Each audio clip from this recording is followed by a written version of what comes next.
What's going on, guys? I'm recording this video Monday morning before the market opens. Huge situation going on, obviously, today with GameStop, AMC, mostly GameStop. GameStop's the main attraction. We're going to get into what's really going on, though, because some things are happening behind the scenes that you got to pay attention to. So I don't know what's going to happen with GameStop today, this week, this month, but you'd have to imagine at some point in the not too distant future, GameStop's going to be trading back at around 10 bucks, right? I'm definitely rooting for Wall Street bets to inflict maximum pain on the hedge funds. Everyone's rooting for that, of course, right? And this has uncovered some things. Actually, I read for the first time in this book, Insider Buy Super Stocks, really gimmicky sounding title. It's actually a pretty cool book, though. And I've heard this sentiment a few times before. And it's basically that the financial media, CNBC, Financial Times, Wall Street Journal. Although I think Financial Times and Wall Street Journal are pretty good about this, but like CNBC, it's basically the marketing arm of the hedge funds. When they want a message put out there, CNBC does their bidding, and it's usually not reporting on like accurate financial news. It's reporting on aspirational news or things that they want to manifest. So perfect example. The other day, while the whole GameStop frenzy was going on, this ad from CNBC appeared on Thursday. Breaking, Melvin Capital closes out its GameStop position. So this was an actual promoted, you can see down here, promoted ad from CNBC. So a couple schools of thought. Obviously, I would say Occam's Razor says they have some sort of automation going on where they just promote a lot of their videos at random. Not necessarily this one, and this just happened to be a story they covered. Of course, you have to look at this with some cynicism when it's CNBC telling you that Melvin Capital closes its position. I mean, that's not something I think Melvin Capital would publish. Obviously, the response they're looking for is from Wall Street Bets being like, oh, looks like Melvin Capital's out already, time to sell, so that then Melvin Capital can really get out. And if you guys are a little confused about what's going on with the whole GameStop thing, basically there's a bunch of hedge funds that are short the stock, over 100% of the shares. Wall Street Bets started buying the stock, buying options on the stock. What's called a short squeeze happened, where the share price starts rising, so the shorts have to start buying to cover their short position. And it just has like a cycle where the price keeps going up because no one's selling, people are only buying. So right now, it seems Wall Street Bets has a lot of leverage because they have a lot of the shares, and the hedge funds need the shares to close their short position. That's sort of what's going on here. So obviously it makes sense when CNBC is telling you Melvin Capital is already out. You guys can sell your shares now. And this is what I realized. You want to be looking at the financial news not as if it's actual news. There's a narrative going on. They want you to start thinking something. They're trying to control your mind. It sounds very conspiratorial, but that's honestly what's happening. CNBC doesn't actually care if you get the accurate financial news. They're weaving a narrative to you. That can mostly be exemplified by this next thing that's going on. So the only thing that matters is GameStop. AMC doesn't matter.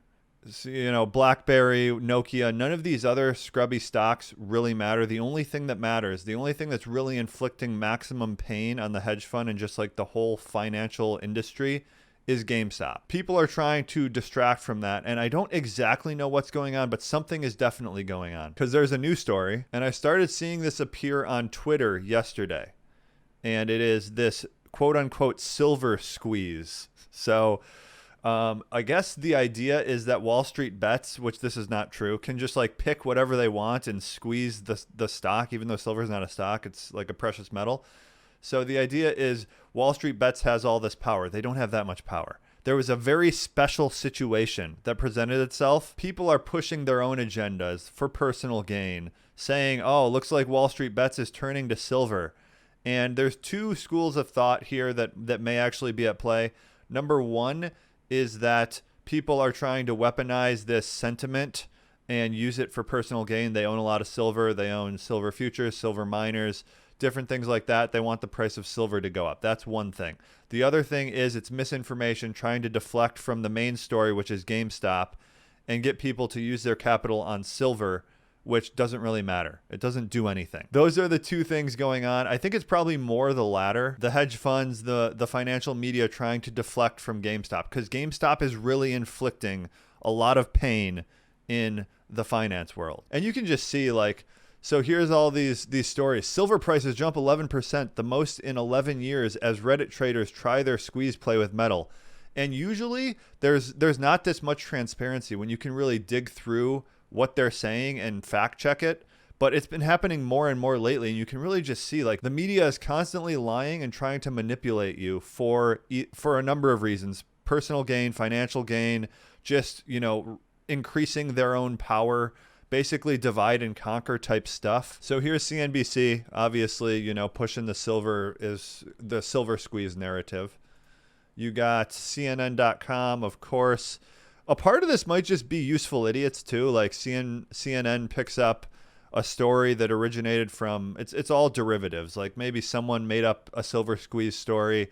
CNN picks it up. You don't really know who is the malicious actors in this story. But yeah, silver squeeze is fake. It's not a real thing that Reddit's doing. And you can see that when you go to Wall Street Bets. Very easy to fact check this stuff, right? You go to Wall Street Bets, the subreddit, and you see front page.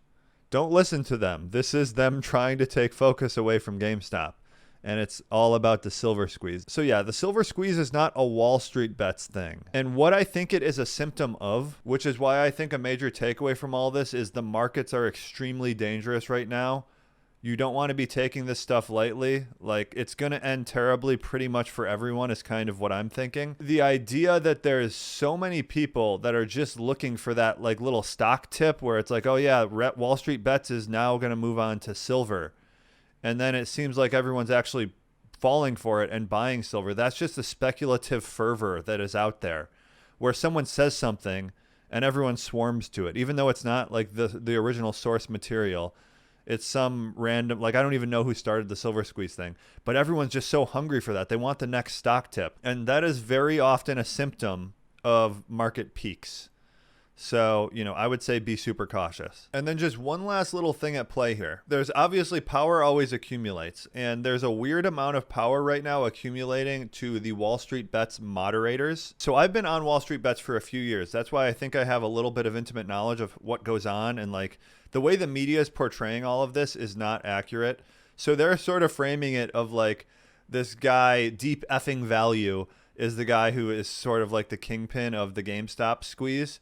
But he isn't actually, like, he didn't orchestrate it. He just was thinking GameStop's undervalued. He bought into his position very early on. He wasn't like pumping it on Wall Street Bets.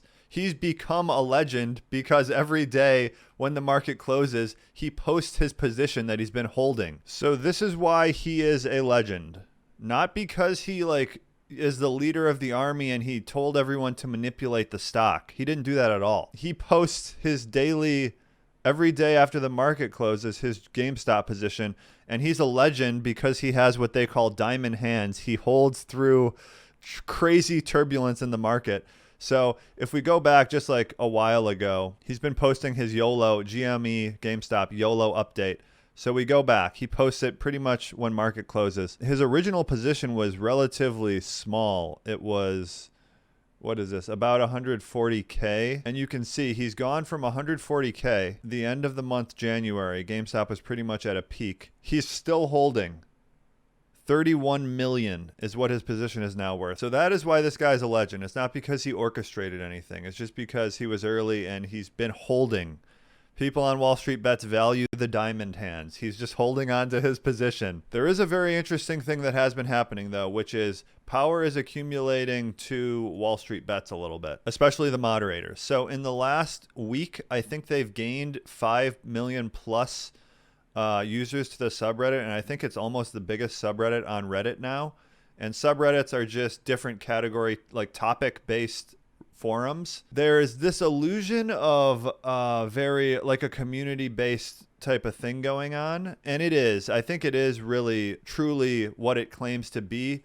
But as it gains all of this media publicity and stuff, it's going to become more and more commercialized, I would say. You can see here is the stream. These are the top posts. But the moderators have a say in what gets shown here. So the moderators delete a lot of posts. Basically, the moderators have veto power. They can delete what posts they don't want to show up here. And I think they have been pretty good so far, but they really have a lot of power in the way that we are now seeing when someone just says Wall Street Bets is doing something, the market moves a little bit.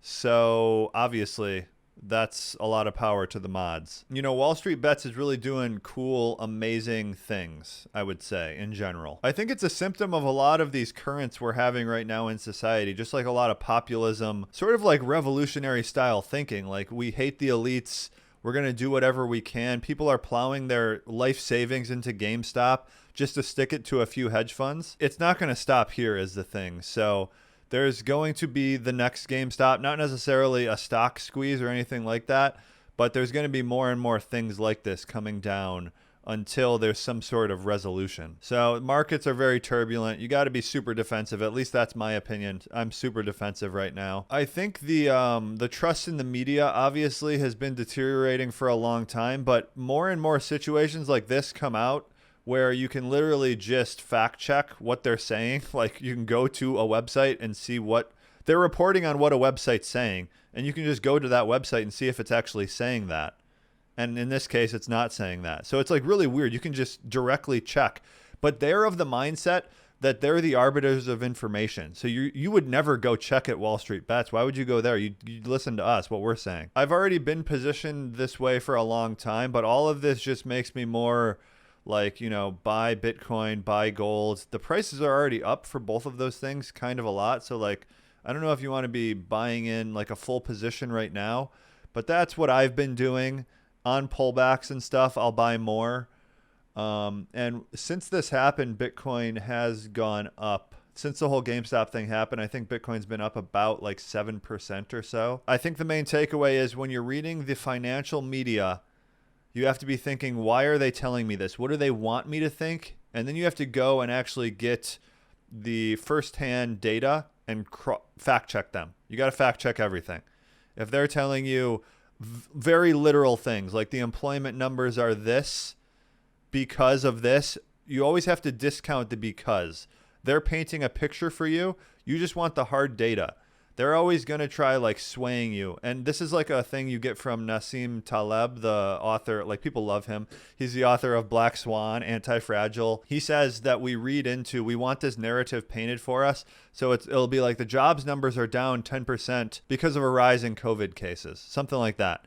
And the because is just what they're telling you, what they want you to believe. You just have to take the facts, cut off the because, and find your own reason for why you really think it's happening. That will put you ahead of a lot of people, just in as far as your understanding of the world, the markets, things like that.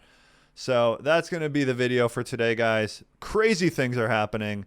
Very excited to see what happens with GameStop this week. I'm hoping for it to break 4 digits. I think that would be pretty cool, because it's really hard to see how much of the hedge funds have covered their short position. The numbers on this stuff, it's hard to get. So it seems like there's still close to 100% of shares held short. So, I mean, the sky could be the limit if that's actually the case. And it's also going to be interesting to see how much of diamond hands do these people holding GameStop actually have.